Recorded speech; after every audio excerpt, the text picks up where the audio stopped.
kinsa na kagitag pita ka dira guys, na siya resibo sa ribon guys. Nawad-an akong mama iyang sod kay 1,000 kapin, hapit na mag 2,000. Naa siya resibo sa red ribbon pero wa to siya may mga ID. Pitaka guys nga gamay. Kisay nakakita paligid uli. Kuan guys, kontak lang mo guys kung kuan.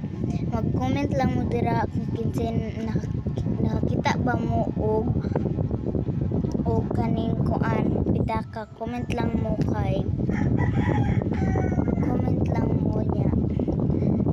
So kay ibutang ra ninyo ang address kay pwede ra pud ka mo sa mo ay ihatag kay kuan guys, kuan bayad po to sa kong mama ug bayad siyang utang palit diapers sa kong manghod